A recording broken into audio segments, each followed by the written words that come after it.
Spiritual ஜோதிடம் நேயர்களுக்கு 2024ஆம் ஆண்டு ஆங்கில புத்தாண்டு நல்வாழ்த்துக்கள். இந்த ஆங்கில புத்தாண்டு அப்படிங்கிறது பார்த்தீங்கன்னா 1/1/2024 அன்னைக்கு ஞாயிற்றுக்கிழமை மக நட்சத்திரம் 3ஆம் பாதம், கௌளவ கரணம், பிரீத்தி நாம யோகம், தேய்பிறை பஞ்சமி திதி. இந்த நாளில் இந்த நட்சத்திரம், இந்த திதி, இந்த கரணத்தில் புத்தாண்டு அப்படிங்கிறது பிறகுது.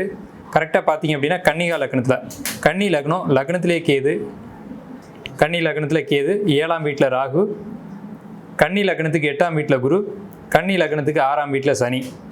இது வருட கிரகங்களுடைய நிலவரம். என்னென்னா, நம்ம எப்போவுமே புத்தாண்டு பலன்கள் எடுக்கும்போது பொதுவாக ஒரு வருட ராசி பலன், பயிற்சி பலன் இதெல்லாம் நம்ம பார்க்கும்போது வருட கிரகங்களான குரு, சனி, ராகு, கேது இதை நம்ம கணக்கில் எடுத்துக்கோம். அந்த அடிப்படையில் புத்தாண்டு பிறக்கக்கூடிய லக்னமான கன்னி லக்னத்துக்கு லக்னத்திலேயே கேதுவும், கன்னி ராசியில் கேதுவும், 7ஆம் வீடான மீனத்தில் ராகுவும், 8ஆம் வீடான மேஷத்தில் குருவும், 6ஆம் வீடான கும்பத்தில் சனியும் இருக்கிறாங்க. இந்த நிலையில் இருக்கக்கூடிய இந்த கிரக நிலவரங்கள் உலக மக்களுக்கு என்ன ஒரு நற்செய்தியை சொல்லுது அப்படின்னு நம்ம பார்க்கும்போது, பொதுவாக இந்த ராசின்னு இல்லாமல் அனைத்து தரப்பு மக்களுக்கும் என்ன விதமான பலன்கள் இந்த ஆண்டு, அதாவது ஒரு ஆண்டு பிறகுது அப்படின்னா அந்த ஆண்டினுடைய ஜாதகத்தை வச்சு அந்த ஆண்டு முழுக்க என்னெல்லாம் நடக்கும் அப்படிங்கிறத சொல்லுவாங்க. இது ஜோதிடருடைய ஒரு பழக்கமான விஷயம். இப்போ அந்த அடிப்படையில் பார்க்கும்போது இந்த ஆண்டு வருட கிரகங்களில் குரு பகவான் வலுத்திருக்கார். ஏன்னா அவர் நட்பு வீட்டில் 8ஆம் லக்னத்துக்கு, இந்த வருட லக்னத்துக்கு 8ஆம் வீட்டில் செவ்வாயினுடைய வீட்டில் நட்பு வீட்டில் போய் அமர்ந்திருக்கார். இது நல்லதா கெட்டதா அப்படின்னு பார்த்தீங்கன்னா, அதுக்கு முன்னாடி நம்ம ஒரு விஷயத்தை கவனிக்கணும். இந்த ஆண்டு குரு பயிற்சி உண்டு. அதாவது மே மாதம் குரு பகவான் ரிஷபராசிக்கும் போயிட்டு மறுபடியும் மேசராசிக்கு வருவாங்க. அப்படி பார்க்கும்போது இந்த ஆண்டினுடைய லக்னத்தை இந்த ஆண்டிலேயே குரு பகவான் பார்க்குறது அப்படிங்கிறது மிகப்பெரிய, அதாவது குரு பார்க்க கோடி நன்மை, குரு பார்க்க கோடி தோஷம் நீங்கும் அப்படி சொல்லுவாங்க.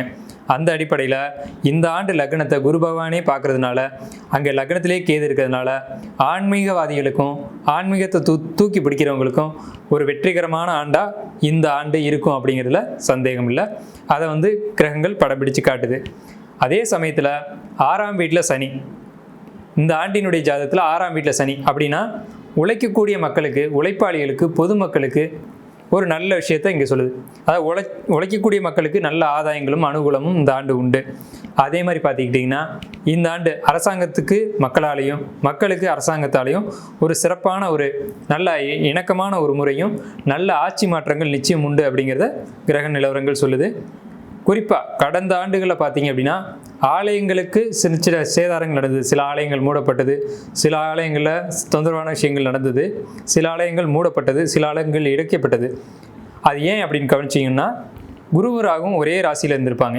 இப்போ இந்த ஆண்டின் நிலவரப்படி ராகு பிரிஞ்சு மீன ராசிக்கும், குரு பகவான் தன்னுடைய நட்பு வீடான மேஷத்துக்கும் தனித்தனியே இருக்கிறதுனால இந்த ஆண்டு கோயில்களுக்கு சிறப்பான ஒரு ஆண்டாக இருக்கும். அதாவது பழமையான ஆலயங்களுக்கு கும்பாபிஷேகங்கள் நடத்தப்படும், பழமையான ஆலயங்கள் புதுப்பிக்கப்படும், மக்கள் அதிகமாக ஆலய வழிபாட்டில் ஈடுபடுவாங்க, ஆன்மீகம் சார்ந்த விஷயங்கள்லையும் பாரம்பரியமான வழிபாடுகள்லையும் மக்கள் ஈடுபடுவாங்க அப்படிங்கிறத இந்த ஆண்டு ஜாதகம் அப்படிங்கிறது தெள்ள தெளிவாக சொல்லுது. விலைவாசிகளுடைய ஏற்ற இறக்கம் அப்படிங்கிறது பொதுமக்களை பாதிக்காது. பொதுமக்களுக்கு ஒரு நல்ல விதமான பொருளாதார உயர்வு தான் இது கொடுக்கும். ஏன்னா பார்த்தீங்கன்னா குரு பகவான் இந்த ஆண்டில் மேஷத்துலேருந்து இந்த ஆண்டினுடைய ஜாதகத்தில் 2ஆம் பாவத்தை பார்க்குறாங்க. அப்போ 2 தான் தனம், குடும்பம், வாக்கு, நேத்திரம்னு சொல்லக்கூடிய பகுதி. அப்போ இந்த ஆண்டு மக்களுக்கு பொருளாதாரம் அப்படிங்கிறது சீராக இருக்கும் அப்படிங்கிறது இதிலே தெரியுது. இந்த ஆண்டு மக்களுடைய ஆரோக்கியம் அப்படிங்கிறது சிறப்பாக இருக்குது. ஏன்னு கேட்டிங்கன்னா, இந்த குரு பகவான் தன்னுடைய 9ஆம் பார்வையாக இந்த வருடத்தினுடைய லக்னத்துக்கு 4ஆம் வீட்டை பார்க்குறாரு. அப்போ பொதுமக்களுக்கு ஆரோக்கியத்துக்கு ஒரு நல்ல விஷயம். ஏன்னா நம்ம கடந்த ஆண்டுகளை நம்ம பயணித்து வந்ததில் கவனித்தோம்னா ஒரு பயம் நம்மக்கிட்ட இருந்துக்கிட்டே இருக்கும். ஏன்னா கொரோனா அப்படின்ற ஒரு விஷயம் வந்தது.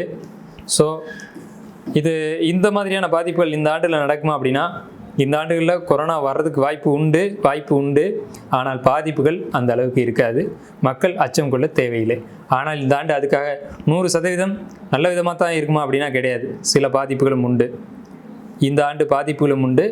அதே நேரத்தில் 70% நல்ல பலன்களும் 30% பாதிப்புகளையும் கொடுக்கக்கூடிய ஒரு அமைப்பில் தான் இந்த ஆண்டினுடைய கிரக நிலவரங்கள் இருக்குது. காலபுருஷ தத்துவத்தில் 7வது ராசியான துலா ராசி அன்பர்களே, உங்களுக்கு இந்த 2024 ஆங்கில புத்தாண்டு என்ன சொல்ல வருது, இந்த வருட கிரகங்கள் உங்களுக்கு நன்மை செய்தா தீமை செய்தா அப்படின்னு நம்ம அனலைஸ் பண்ணுவோம்.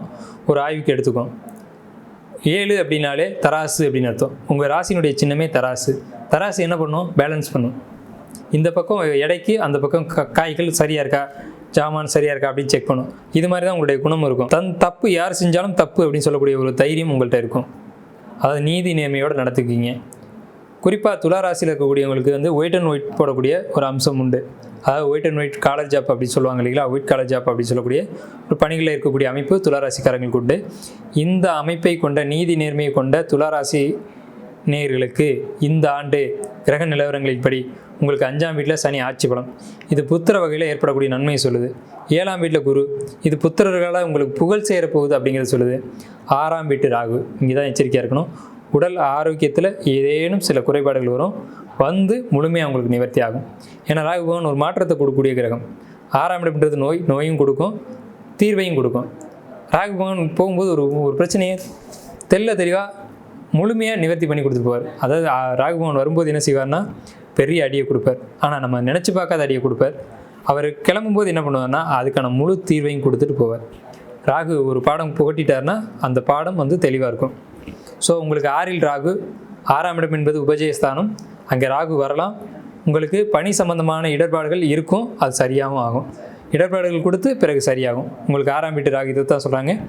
ராசியை குரு பார்க்குது, அதான் உங்களுக்கு பெரிய ப்ளஸ். அடுத்து இந்த மே மாதம் வாக்கில் 2ஆம் இடத்தை குரு பார்க்குது. பொருளாதார தடைகள் இப்போது இருக்கும் துளாராசிக்காரங்களுக்கு. ஆனால் இந்த மே மாதத்துக்கு பிறகு, சித்திரைக்கு பிறகு பார்த்தீங்க அப்படின்னா பொருளாதார தடைகள்லாம் விலகி சேமிக்கக்கூடிய அளவுக்கு வருமானம் வரும். ஒரு பெரிய ப்ளஸ் இது உங்களுக்கு.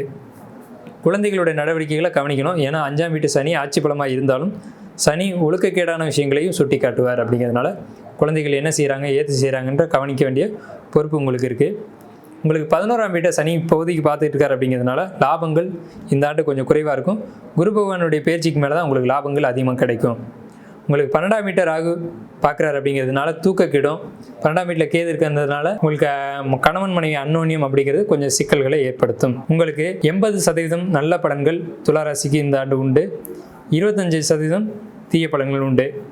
துளாராசிக்கு பரிகாரம் அப்படின்னு எடுத்துக்கிட்டீங்க அப்படின்னா சக்கரத்தாழ்வருடைய வழிபாடு புதன்கிழமையில் எடுத்துக்கணும். நீங்கள் புதன்கிழமை அன்று காலை 6 மணிலேருந்து 7 மணிக்குள்ளே சக்கரத்தாழ்வாரை வழிபாடு பண்ணணும்.